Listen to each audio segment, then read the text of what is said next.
Om Swastiastu. Om Awiganam Astu Yanama Sidam. Om Sidarastu Tat Astu Yanama Swaho. Pemirsa TVRI Gorontalo dimanapun Anda berada, senang sekali saya Ninyoman Pujiani kembali hadir menjumpai Anda dalam acara yang dapat menambah wawasan spiritual Hindu kita bersama, yaitu pencerahan Dharma. Dan kali ini saya sudah ditemani oleh narasumber kita yang merupakan Pinandita dari Pura Girinata Gorontalo, Bapak Iko Mangsuarmika atau yang biasa kita panggil Pak Mangku. Om Swastiastu, Pak Mangku. Om Swastiastu. Punapi gatre nih ke Ya, Pak. setengah sehat semua. Sehat, becik Ya, ya. Iya. Dan juga telah hadir dua adik mahasiswa kita, yaitu Kadek Widi dan Ayu Antari. Om Swastiastu. Om Swastiastu. Ya. Pemirsa, kali ini kita akan membahas tema kita yaitu Sat Darsana. Namun sebelumnya terlebih dahulu kita dengarkan sloka dari adik-adik mahasiswa. Om Swastiastu. Om Atas Sri Gita Mahatyam. Om Sri Ganesaya Nama. Om Narayana. Om Saraswati Jaya. Om Namo Bhagavate Vasudevaya.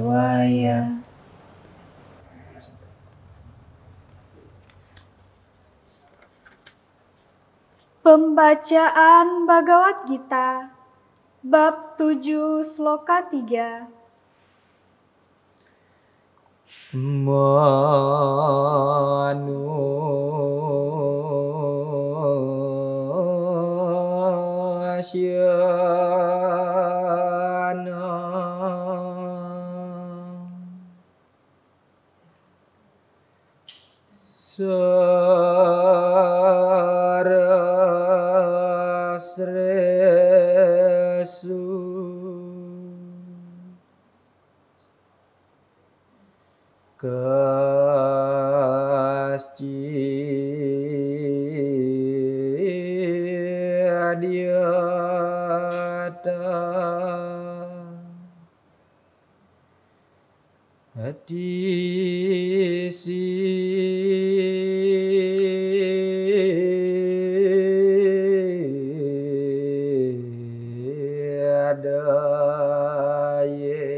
Di antara beribu-ribu orang, mungkin ada satu yang berusaha untuk mencapai kesempurnaan.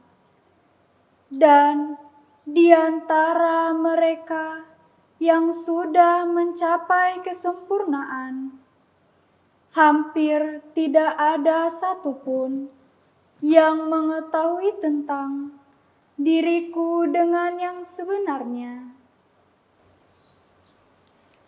Ya, pemirsa, langsung saja kita dengarkan penjelasan dari Pak Mangku terkait dengan Sat Darsana. Silakan, Pak. Baik, terima kasih, Dek. Sebelumnya Om Swastiastu. Om Swastiastu. Ya, semoga kita selalu dalam lindungan yang kuasa. Pemirsa TVRI Gorontalo dimanapun berada, yang budiman, berjumpa lagi dengan kami dalam program pencerahan Dharma, di mana pada kali ini kami akan membawakan tentang Sat Darsana.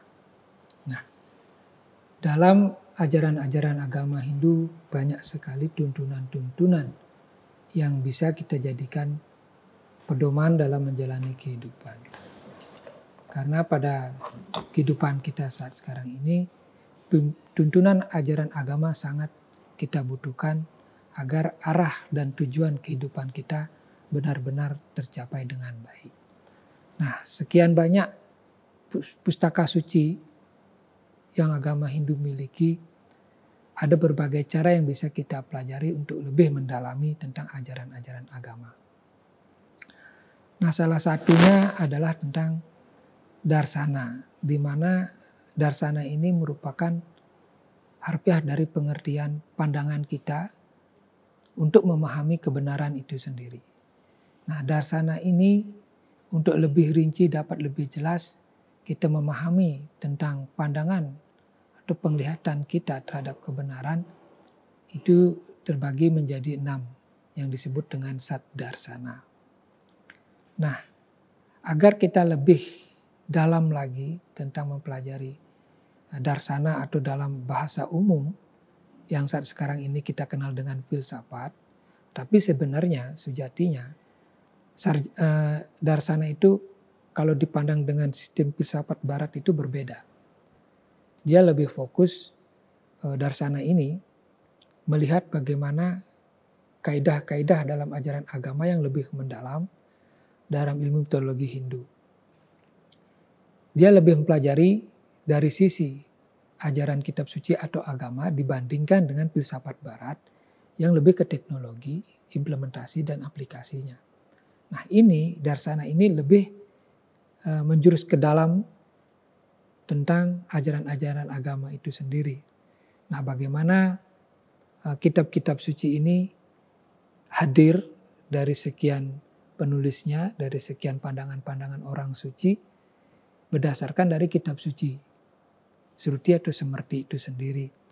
Nah, dari setiap zaman itu ada filsuf-filsuf kita atau para darsana kita, para orang suci ini memahami kitab suci menurut pandangannya masing-masing. Contohnya tentang Vedanta.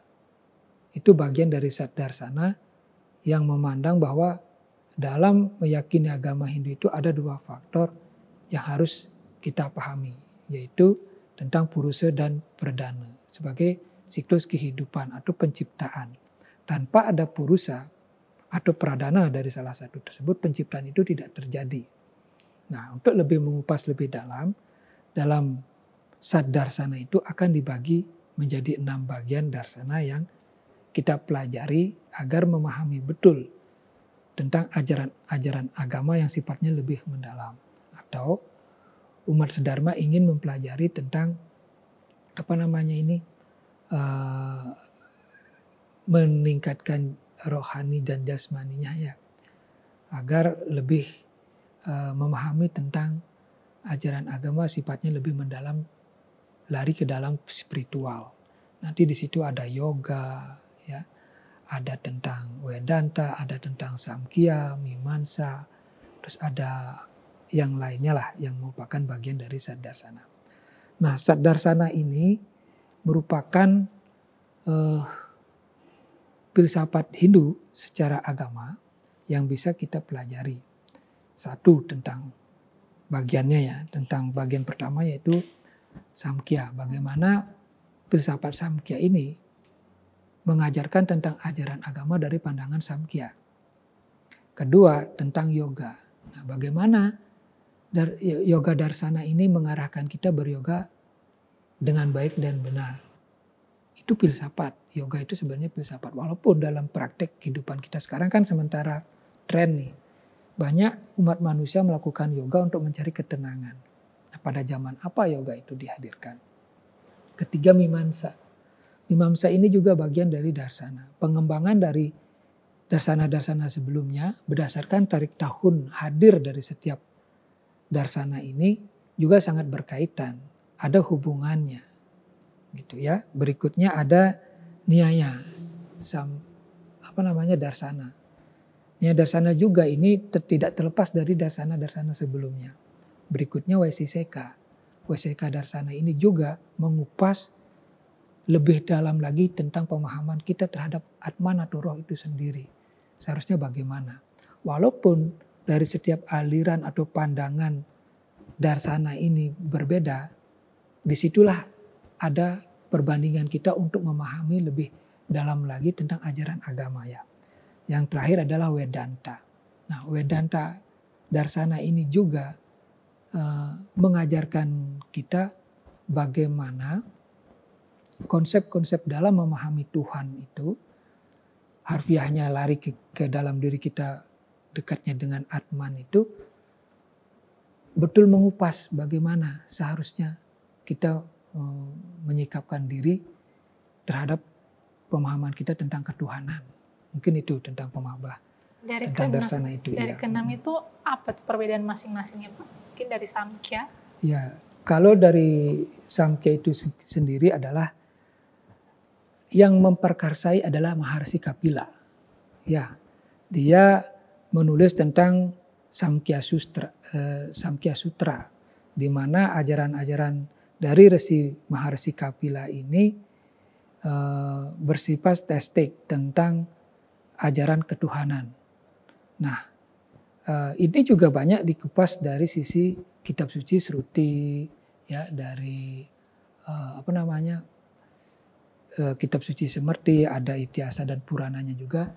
Dia mengambil bagaimana filsafat ketuhanan berdasarkan pandangannya Resi Kapila yang disebut dengan Samkhya Darsana ini.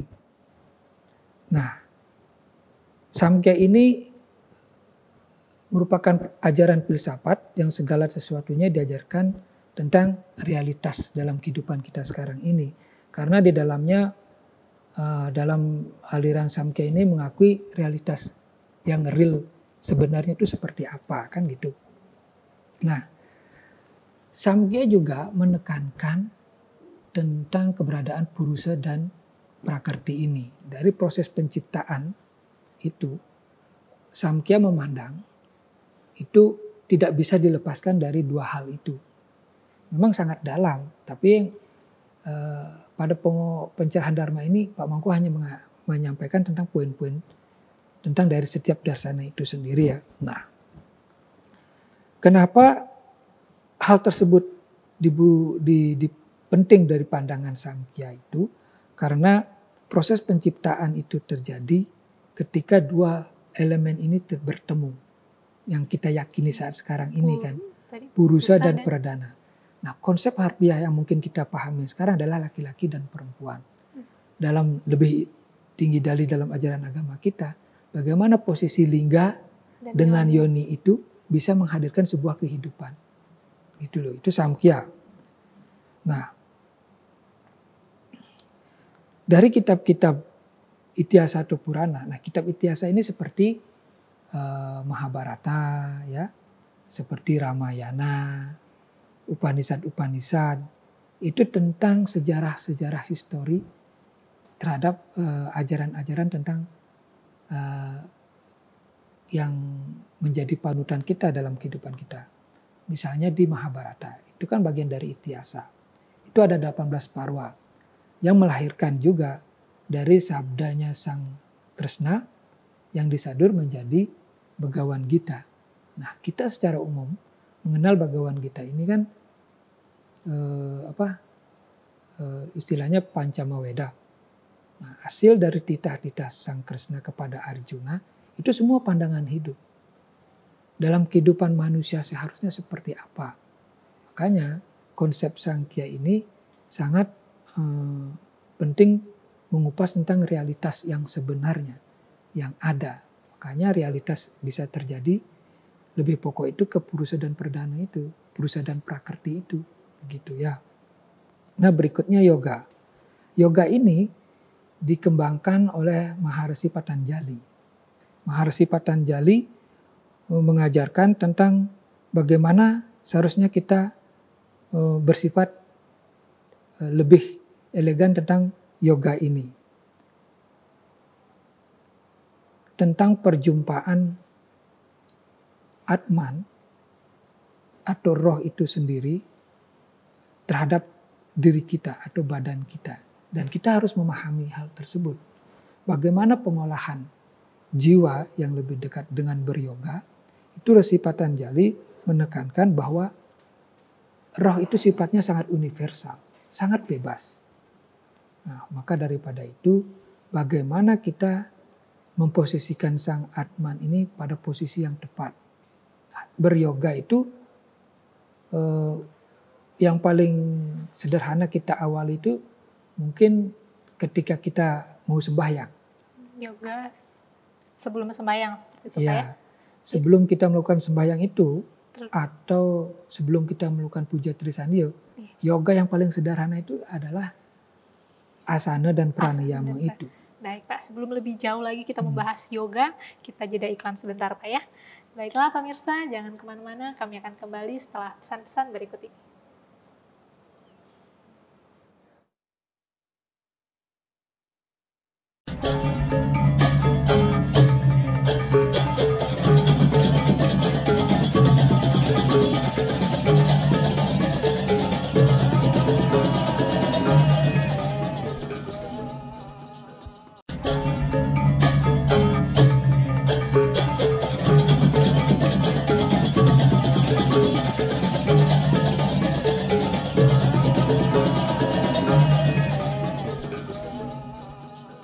Pemirsa, masih dalam acara pencerahan Dharma dengan tema kita Sat Darsana bersama dengan narasumber kita, Bapak Ikomang Suarmika. Baik Pak, kita lanjutkan pembahasan kita terkait yoga tadi Pak. Yoga yang paling sederhana yaitu asana dan pranayama. Nah, dari praktik yoga yang paling sederhana itu ya, sebelum kita melakukan persembahyangan atau puja Trisandiyo. Persembahyangan atau puja Trisandiyo itu sendiri juga etikat dari yoga itu sendiri. Nah, Resi Patanjali di sini bagaimana menjadikan pemahaman pada sutra-sutranya itu tentang pendekatan roh yang individu kepada roh yang lebih universal. Kita diajak sadar bahwa roh individu ini yang ada pada diri kita secara harfiah yang menghidupi kita atau Atman memberikan penyadaran bahwa roh individu itu adalah bagian dari roh yang universal, yang bebas itu, yang Brahman. Ya. Untuk mendapatkan penyatuan. Nah, selama hidup kita ini, salah satu praktik yoga yang harus kita lakukan yaitu berjapa. Menyebut nama Tuhan. Yoga ini secara umum bagaimana kita mengolah kombinasi dari jiwa dengan raga. Rohani dan jasmani itu diharap seimbang. Nah, ini kan lebih dalam, tidak hanya sekedar. Intinya kita cara mengolah jiwa kita dengan beryoga. Nah, Resi Patanjali ini memberikan jalan yoga tersebut. Makanya banyak di dunia ini senang dengan yoga. Entah apapun itu agamanya. Orang refreshing ke Bali itu salah satunya ya untuk beryoga. Praktek yoga, mencari guru yang mengajari tentang yoga. Nah, yoga ini mengajarkan kita bagaimana proses kita untuk menghentikan pikiran kita. Ini kan cukup berat dalam kehidupan manusia yang normal, yang biasa-biasa. Nah, maka untuk mempelajari yoga ini ada butuh tahapan-tahapannya dari sekian sutra yang ada di Yoga Mimamsa ini, yaitu sekitar 194 sutra. Itu cara-cara bagaimana kita melaksanakan yoga. Ada gerakan badan seperti ini, seperti itu. Penarik napas bagaimana perannya. Itu di yoga. Nah, jadi dari sekian bagian Saddarsana yang mendalami tentang spiritual Hindu kita, betul-betul ada jalan kita untuk mencapai penyatuan terhadap yang kuasa. Nah, berikutnya dari Saddarsana ini adalah Mimamsa Darsana ya. Di mana tokoh dari Mimamsa Darsana ini adalah Maharshi Jaimini. Yang tadi kan Patanjali dari pengembangan yoga. Nah, kalau Mimamsa ini tokohnya adalah Maharshi Jaimini. Di mana Maharshi Jaimini ini mengupas tentang proses dari Weda itu tentang Brahmana dan Kalpasutra. Nah, proses dari mimamsa ini sebenarnya juga mengupas tentang keberadaan Brahman itu sendiri atau Atman itu sendiri ya. Nah berikutnya yaitu Nyaya. Nyaya Darsana. Nah, segala sesuatu yang diajarkan oleh Nyaya ini berkaitan dengan tentang logika. Ya, tentang kronologis, tentang sistematis dan analitis. Dia lebih ke kalau masalah kita di perguruan tinggi akademis lah. Lebih dekat ke sana bagaimana memahami Tuhan itu yang lebih sistematis, yang lebih diterima oleh logika kita. Nah, tokohnya yaitu Maharshi Aksapada Gotama.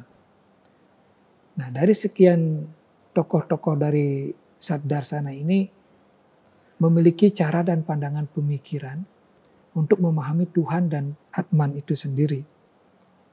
Pasti karena dia sifatnya metodologis, ya, sifatnya logika. Model kita sebagai mahasiswa kan harus secara sistematis membuat laporan, segala halnya untuk menjadi pertanggungjawaban kita. Begitu juga memahami Tuhan dari pemahaman Nyaya ini atau yang dicetuskan oleh Maharshi Aksapada Gotama itu sendiri. Nah berikutnya disebut Vaisesika Darsana. Vaisesika Darsana dipelopori oleh Maharshi Kanada. Ya, yang menyusun tentang Vaisesika Sutra meskipun sebagai sistem filsafat pada awal mulanya berdiri sendiri dia. Artinya dari setiap perkembangan zaman tentang pemahaman ketuhanan ini ada bagian darsana ini berdiri sendiri. Sehingga nanti sesuai dengan perkembangan berikutnya ada sebuah keterkaitan.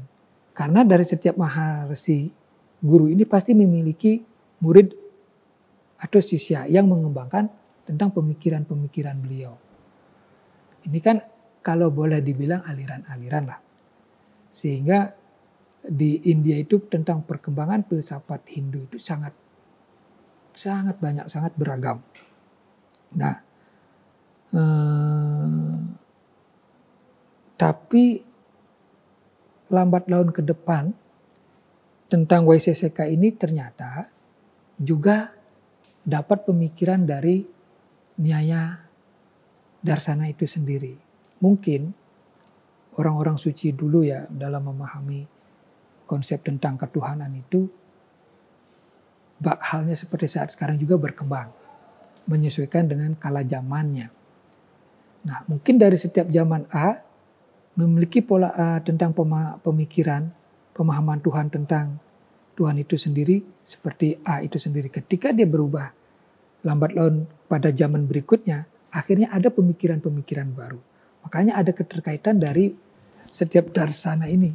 Akhirnya berkembang menjadi sebuah aliran atau pandangan. Yaitu Vaisesika, tidak jauh juga, hampir sama katanya dengan Nyaya itu sendiri. Terakhir yaitu tentang Vedanta. Nah, Vedanta ini disebut dengan Utara Mimamsa. Nah, makanya Pak Mangku sampaikan di sini, setiap darsana ini masih ada keterkaitannya. Setiap lambat laun berikut tahunnya ada pengembangannya. Sehingga sampai dengan Vedanta Darsana ini merupakan bisa juga dikatakan Utara Mimamsa yang tidak jauh berbeda dengan Mimamsa yang sebelumnya dari Saddarsana itu sendiri. Nah, Vedanta tidak jauh juga pemikirannya tentang pemahaman terhadap Atman atau roh atau Brahman itu sendiri yang mengkaji proses dari setiap kitab suci Weda, bahkan sampai ke Upanishad. Nah, Vedanta Sutra ini yang kita kenal saat sekarang ini sudah ada, sudah disadur, yang kalau kita cari itu disebut dengan Brahma Sutra. Ya, Brahma Sutra salah satunya pelopornya adalah Begawan Vyasa. Ya, atau dikenal juga dengan Badarayana atau Krishna Dwipayana atau Begawan Vyasa itu sendiri. Ya, Karena dari sekian banyak literatur-literatur tentang ajaran agama Hindu ini, sehingga setiap zamannya memiliki tokohnya masing-masing tentang pengembangan pemahaman terhadap ketuhanan itu sendiri. Maka darsana ini adalah sebuah pandangan kebenaran. Kalau kita mempelajari tentang ajaran agama yang sifatnya lebih spiritual ke dalam, ada yang mana Anda pilih silakan, sesuai pandangan Anda. Kalau kita berpikir yang mana benar, yang mana salah, semuanya benar. Karena ini sebuah pandangan kebenaran. Kita diberikan sebuah kebebasan. Jadi tidak heran lagi pada saat zaman sekarang banyak orang yang haus tentang spiritual untuk bisa lebih memurnikan jiwanya. Tapi pada saat sekarang ini kan kita sudah diberikan ketentuan waktu. Dalam agama Hindu disebut juga dengan catur warna. Di situ kan ada profesi. 4 profesi. 4 profesi tersebut kan. Pertama zaman Brahmacari. Brahmacari kan, masa menuntut ilmu. Iya. Nah di sana silakan Anda mempelajari tentang ilmu pengetahuan untuk bekal kehidupan. Kedua masa Grahasta. Ya. Ketiga Wanaprastha. Keempat Biksuka. Nah dari sekian darsana ini atau sat darsana ini untuk dijadikan pandangan kita untuk memahami Tuhan, di saat kapan kita harus mempelajarinya? Tidak mungkin pada saat kita belajar agama setingkat SD atau SMP sudah diberikan yang begitu dalam tentang ketuhanan, tidak tepat.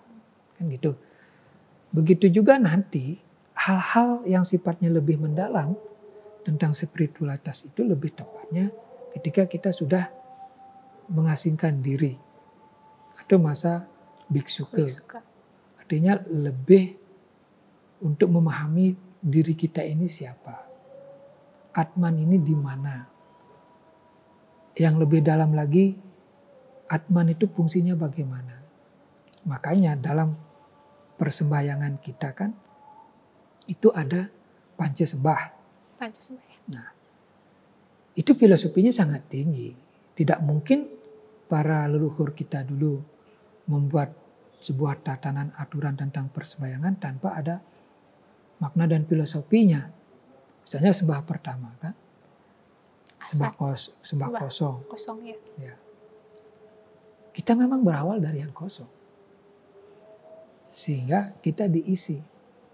Makanya dari pandangan darsana yang pertama ini yaitu tentang Samkhya itu, bagaimana Purusa dan Pradana, Purusa atau Prakrti ini berperan dalam proses penciptaan. Nah itu kalau kita lebih mendalam tentang proses penciptaan manusia dulu ya, itu jalannya sangat panjang. Bagaimana sel telur itu bisa membuahi embrio. Kan gitu ya, dalam biologi. Nah itu kalau dari sisi agama sangat jauh. Gitu. Baik, makanya dari sekian darsana ini saling berkaitan. Dari salah satunya tentang Samkhya itu sendiri, bagaimana proses penciptaan itu terjadi. Unsur-unsur Purusa dan Prakrti atau Purusa Pradana ini sangat menentukan. Jadi tanpa materi perciptaan itu tidak akan terjadi. Itulah pandangan dari Samkhya. Ya, mungkin ada yang ditanyakan. Oh ya, silakan. Mungkin ada dari adik-adik mahasiswa. Ayu, silakan. Apa sih pandangan menurut Samkhya mengenai proses penciptaan sendiri? Ya, pandangan Samkhya tentang proses penciptaan itu ada dualitas yang saling berhubungan. Bila mana dua hal ini tidak terpenuhi, tidak akan terjadi sebuah penciptaan. Dari proses Samkhya yang menyatakan tentang proses penciptaan itu terdiri dari alam semesta dan jiwa atau roh itu sendiri. Makanya dalam pengertiannya, Purusa itu adalah sebagai jiwa, Prakrti itu atau materi itu pengertian dari alam yang kebendaan atau alam materi lah. Nah, Samkhya memandang tentang proses penciptaan dari dua hal ini, Purusa dan Prakrti ini harus ada. Gitu. Kalau hanya salah satunya saja ada, penciptaan itu tidak akan terjadi. Nah kalau misalnya gini, kita pandang kehidupan kita ya, bilang saya sekarang laki-laki aja semua, kan gitu secara dekatnya. Bagaimana kita bisa menghasilkan sebuah keturunan, kan gitu. Nah, maka dihadirkanlah perempuan ini, feminimis ini, prakertinya. Nah, purusa itu laki-laki, perdana atau prakerti itu adalah perempuan. Nah, perempuan sebagai simbol materi dan laki-laki itu adalah sebagai simbol purusa ini. Nah, jiwa tanpa ada ketemunya materi ini, kalian itu tidak ada. Gitu loh. Itu pemahaman dari Samkhya. Mereka sangat menitik beratkan proses-proses tentang penciptaan tersebut, bahwa penekanannya dari dua hal ini, maka penciptaan itu akan terjadi. Nah, begitu juga halnya dengan dunia ini ya, terjadi itu karena ada peran penciptaan dari Sang Dewa Brahma itu sendiri. Makanya yang kuasa menciptakan yang pertama itu adalah Dewa Brahma sebagai dewa pencipta. Nah, ketika nanti Dewa Brahma menciptakan, nah unsur Dewa Brahma untuk menjadi penciptaan itu dua itu tadi, purusa dan prakerti itu. Mungkin di umat lain, misalnya di Islam, dia memahami tentang Adam dan Hawa.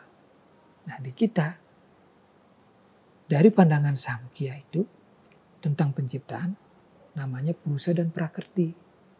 Liga dengan yoni itu hanya simbol. Bagaimana sampai sekarang ini kita memahami lingga dan yoni adalah simbol kemakmuran, simbol kesuburan. Nah, itulah penciptaan. Ya. Nah, konsep purusa dan prakerti ini menggunakan sistem 3 pengetahuan. Kebenaran atau disebut praktiyaksa, ya, anumana atau penyimpulan, dan aptawakya penegasan yang benar. Jadi 3 konsep pengetahuan ini yang dijadikan dasar dari proses prakerti, purusa dan prakerti ini. Pengamatan langsung yang disebut dengan pratyaksa, kedua anumana dengan penyimpulan, dan yang ketiga disebut penegasan yang benar. Nah, dari proses-proses tersebut dengan pemahaman kita tentang pengetahuan dari penyimpulan, ya, dari pengamatan, terus adanya penegasan, ini kan yang menghadirkan, yang menjembatani tentang pengetahuan tersebut tentang proses penciptaan. Nah, dari bagian-bagian tersebut, maka prakerti dan purusa adalah bisa dikatakan anandi anu ananta, tidak berawal dan tidak berakhir. Itu kan konsep dalam agama kita. Dari tidak ada menjadi ada. Penciptaan itu terjadi bila mana ada sesuatu hal. Adanya sebuah pergerakan, ya. Dari tidak ada menjadi ada. Dari kosong jadi terisi. Itu kan pembuahan. Nah, sama halnya harfiahnya seperti proses terjadinya manusia. Gitu loh. Makanya dalam pandangan Samkhya itu sangat menekankan bagaimana kita memahami tentang purusa dan prakerti itu. Ya. Nah, ketika terjadi pertemuan antara purusa dan prakerti itu, maka terjadi sebuah pembebasan. Pembebasan ini kalian lahir. Ada. Itu loh. Kelahiran. Penciptaan itu kan sebuah kelahiran. Kan gitu. Penciptaan juga disebut dengan proses. Tergantung kita memandangnya seperti apa. Kan begitu ya. Ya mungkin begitu saya. Jadi proses penciptaan menurut pandangan Samkhya itu dia berpegang teguh terhadap jiwa dengan disebut purusa atau prakerti disebut dengan benda atau materi. Intinya kalian paham. Kita diciptakan ini laki-laki dan perempuan. Untuk menjadi, agar kita bisa berkembang biak, ya, melahirkan kehidupan yang baru. Itu prosesnya. Harus ada 2 materi berdasarkan pandangan dari dua dua unsur, bukan materi ya, dua unsur dari pandangan Samkhya, itu Purusa dan Prakrti. Ya, mungkin bisa ya. Sehingga disebut Tuhan menciptakan segala sesuatu berpasang-pasangan. Mungkin di situ maksudnya Pak ya. Itu Baik, pandangan sederhananya. Pandangan sederhananya. Iya. Baik Pak, kita lanjutkan perbincangan kita setelah pesan-pesan berikut ini.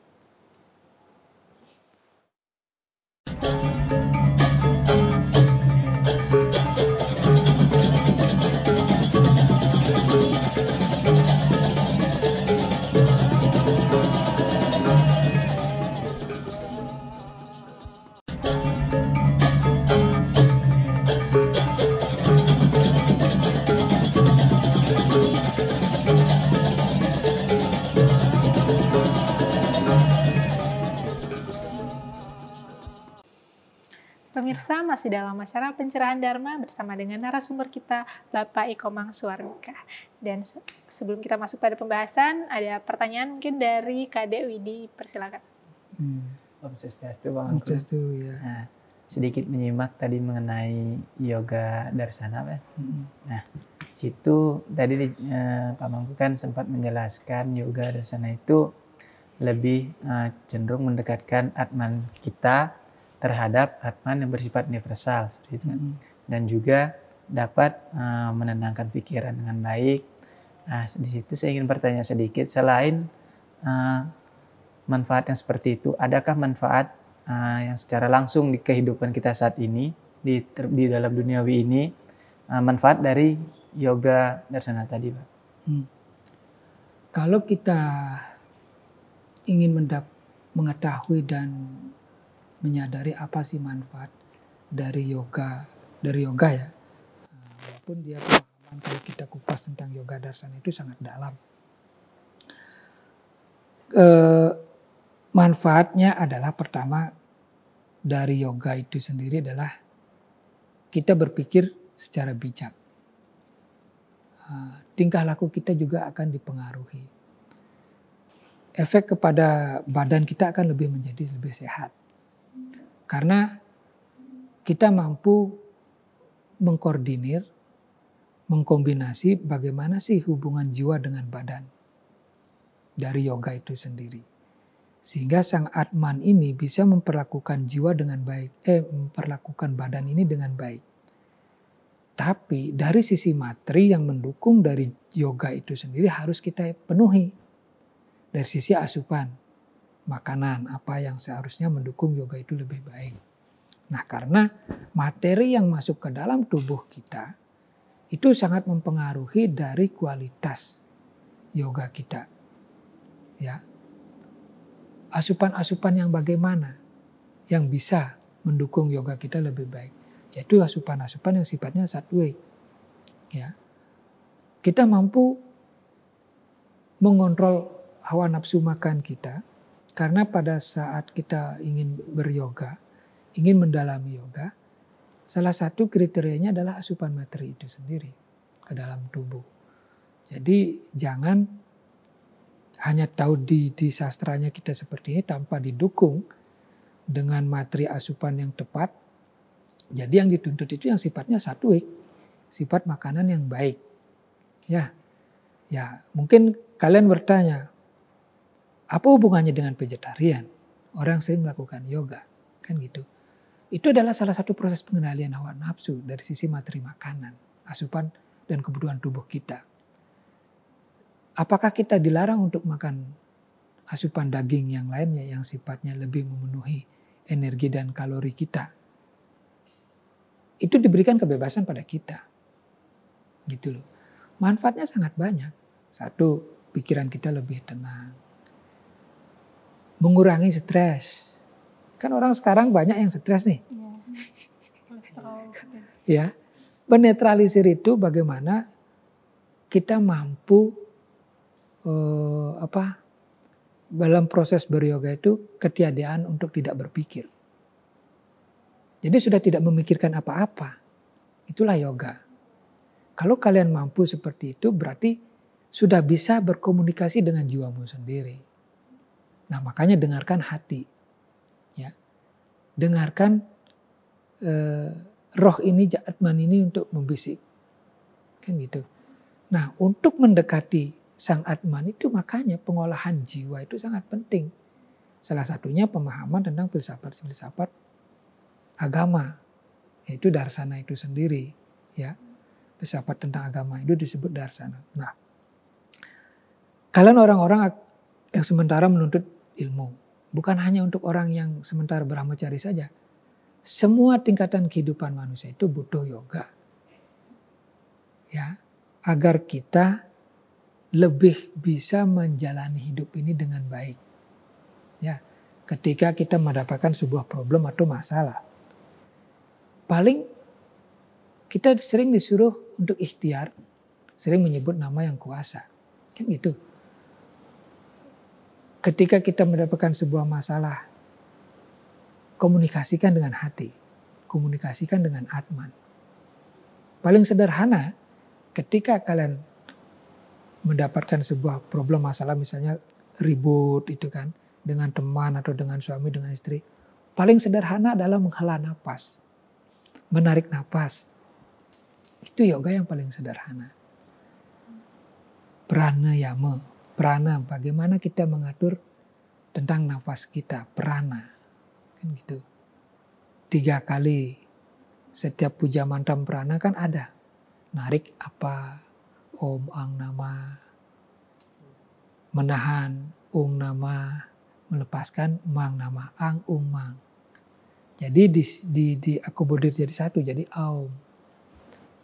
Nah, intonasi tekanannya juga pelan, tarik pelan-pelan, baru tahan, lepaskan. Pasti rileks pikiran kita. Itu sangat sederhana kan? Itu yoga. Baru kita lari kepada sikap acintia. Bersila berduduk padmasana. Vajrasana yang berdiri. Kan ada sikap-sikap duduk itu adalah bagian-bagian dari sistem yoga. Cara-cara yoga. Ada yang celentang, ada yang tukuk, ada yang tidur, ada yang menganga. Nah, kenapa penting pada masa-masa kalian brahmacari menuntut ilmu? Butuh yoga ini. Agar ilmu pengetahuan ini masuk ke dalam diri, ke jiwa kita itu, pemahaman kita itu lebih enak masuknya gitu dibandingkan dengan pikiran yang ruwet. Apalagi dipengaruhi dengan alkohol yang sifatnya sangat tinggi. Terus bagi kehidupan pergaulan yang salah, yoga itu tidak akan masuk. Makanya dibutuhkan tempat yang hening, ya. Namanya kita melakukan sesuatu hal yang sifatnya spiritual, ingin mendekatkan diri kepada yang kuasa, ya yoga darsana ini salah satunya ajaran. Maka praktik-praktik yoga itu mengajarkan kita, satu, menghormati Atman itu sendiri, kedua menghormati badan kita yang didiaminya. Ya salah satunya ajaran kita itu sembahyang. Kalau secara darik umum itu sembahyang atau puja trisandi itu adalah yoga. Karena banyak puja mantra yang kita utarakan, uncarkan itu kan semua mengagungkan nama yang kuasa. Gitu loh. Seandainya kita teratur ya, melakukan persembahyangan, yoga pun itu akan dekat. Ketika kalian nanti ikut les yoga, privat yoga, paling pertama diajarkan tentang bagaimana sih maksud dan tujuan yoga itu sendiri. Apa manfaatnya. Gitu ya.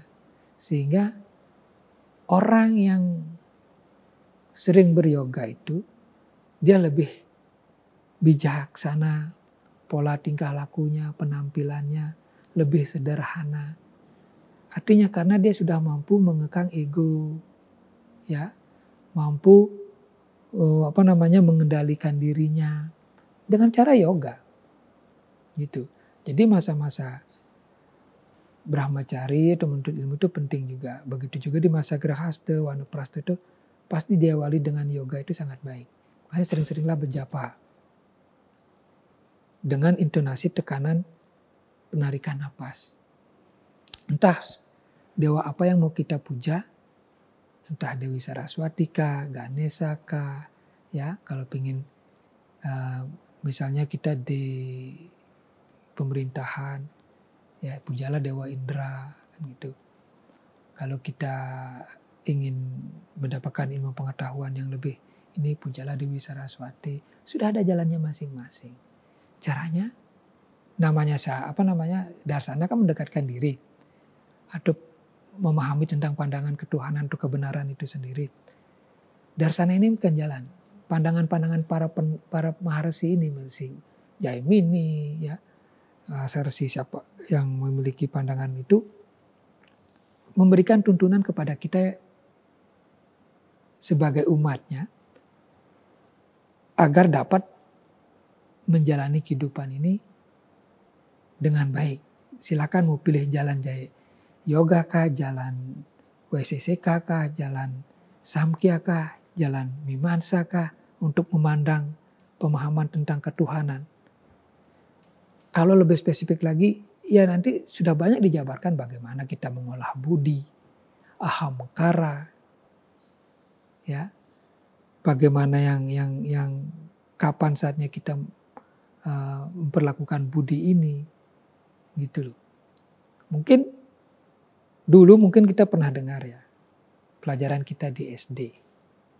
Ini budi, ini bapak budi, ini ibu budi. Kalau ditarik dari sisi filsafatnya tinggi sekali maknanya itu. Ini budi yang bagaimana.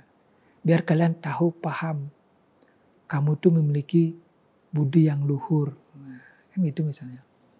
Ini budi kan kalau dipikir-pikir gampang ya membuat sebuah kata atau kalimat ini budi. Kamu tahu nggak budi itu apa? Itu jadinya. Itu filsafat. Ya. Ini bapaknya budi. Bapaknya budi siapa? Yang kuasa. Ini ibu budi. Oh berarti siapa? Ini Dewi Saraswati. Misalnya gitu ya. Nah, sebenarnya sangat, artinya orang tua kita dulu, leluhur kita dulu membuat sebuah geguritan, gurindam. Itu sinom-sinom, semua memiliki arti dan makna. Tapi dalam bentuk sisi keindahan, nyanyian, atau kekidungan. Agar proses kita memahami sang Atman atau sang Brahman ini dalam jalur yang benar. Beda dengan sekarang kalian dugem. Nah, itu kan lain. Nah sebenarnya agama kita ini spiritualnya sangat tinggi. Tergantung kita memahaminya. Mau enggak melakoninya. Padahal jalan sudah banyak untuk memahami Tuhan atau Sang Brahman ini. Begitu ya. Ya Pak, kalau saya mau tanya tentang Vedanta ini Pak. Vedanta kan kayaknya tidak asing, tapi saya sendiri juga belum paham apa sebenarnya Vedanta. Mungkin bisa dijelaskan serta sama contoh-contohnya Pak. Dulu ya. Vedanta ya. Nah, Vedanta ini mungkin yang paling sering kita dengar ya. Yang berafiliasi sekarang kita pahami dengan Brahma Sutra. Nah, di situ tentang ajaran-ajaran penyaduran juga dari sekian kitab suci Weda menjadi satu pemikiran ya. Yaitu yang didirikan oleh Bhagawan Vyasa ya. Atau disebut dengan Uttara Mimamsa dari Vedanta itu sendiri. Secara harfiah Vedanta artinya bagian akhir dari Weda. Ya. Karena ajaran bersumber langsung dari Weda. Weda yang terakhir dimaksud adalah kita memahami Upanishad. Ya, Weda yang sekarang banyak Upanishad yang sudah hadir. Yang mungkin kalau kita tarik dari keberadaan Vedanta ini yang dihadirkan oleh Maharsi Vyasa itu sekitar 4.400 tahun sebelum Masehi. Jadi kan sudah mendekati Masehi. Dari sekian Mimamsa darsana-darsana yang hadir sebelumnya, terakhir adalah Vedanta Darsana, kan gitu jadinya. Nah, filosofi kehidupan Vedanta merupakan pelengkapan dan penyempurnaan tentang filsafat hidup dari Mimamsa atau filsafat sebelumnya dari Vedanta. Nah, Vedanta ini hadir mungkin dari sekian rangkuman darsana-darsana yang sebelumnya, dari intisarinya. Nah, sehingga yang lebih dekat itu kan ada Upadesa atau Upanishad ini dijadikan sebuah contoh-contoh kehidupan. Contohnya dari Tiasa atau Purana tadi. Seperti kitab Mahabharata atau Ramayana.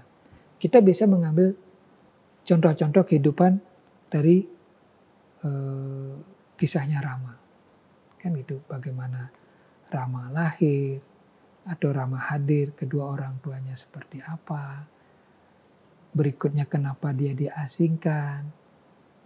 Kalau kita tarik dari proses atau kitab-kitab suci tersebut seperti ajaran Mahabharata itu, sebenarnya itu proses Sikto Sabdo Bayu hidup kita. Itiasa dan Purana itu memberikan pandangan dan tujuan. Nah, Vedanta ini merupakan rangkuman dari sekian kitab suci yang ada dikumpul menjadi satu, disebut kitab Vedanta itu sendiri, ya. Nah, yang lebih mengupas tentang bagaimana sih pandangan atau menjalani hidup kita saat sekarang ini yang lebih daripada kita memahami kitab-kitab suci yang terdahulu itu begitu banyak. Nah, Vedanta ini hadir sebagai ringkasannya. Salah satunya Upanishad. Upanishad seperti itu Pak, ya luar biasa. Terima kasih banyak Pak untuk penjelasannya hari ini. Karena kita terbatas waktu, mungkin bisa langsung masuk ke kesimpulan Pak. Ya, baik.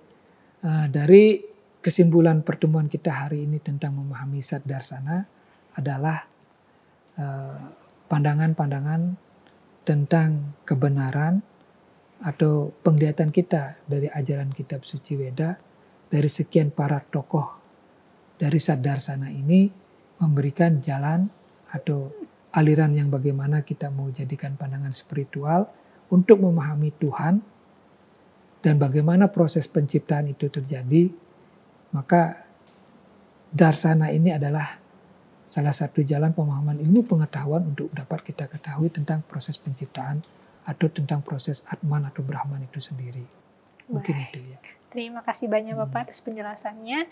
Baiklah pemirsa, demikian pencerahan Dharma kali ini. Sebelum kita tutup, terlebih dahulu kita dengarkan sloka dari adik-adik mahasiswa.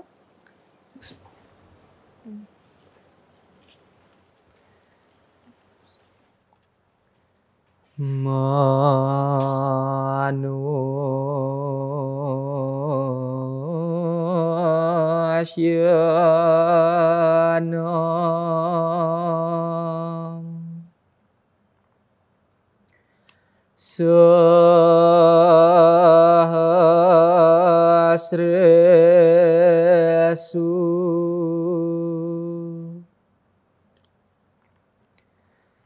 kascidiata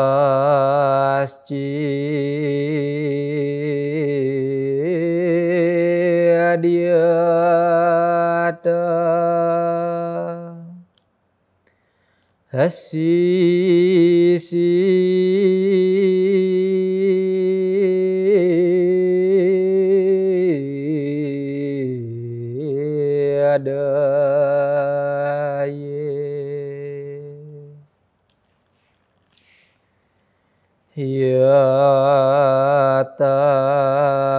yatatama pisi adana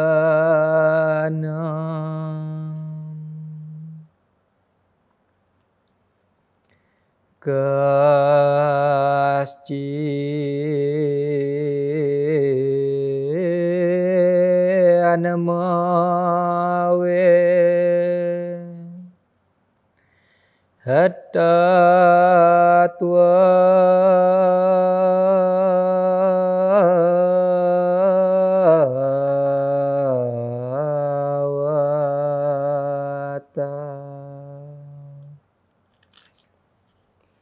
Di antara beribu-ribu orang, mungkin ada satu yang berusaha untuk mencapai kesempurnaan, dan di antara mereka yang sudah mencapai kesempurnaan, hampir tidak ada satupun yang mengetahui tentang diriku dengan sebenarnya. Om Tat Sat Iti Srimad Bhagavad Gita Supanisatsu Brahma Wijaya Yoga Sastre Sri Krishna Juna Samwade. Om Santi Santi Santi. Om. Baiklah pemirsa, demikian pencerahan Dharma hari ini. Semoga pembahasan kita dapat bermanfaat untuk kita semua. Demikian saya Nyoman Pujiani pamit undur diri. Terima kasih dan Om Santi Santi Santi. Om.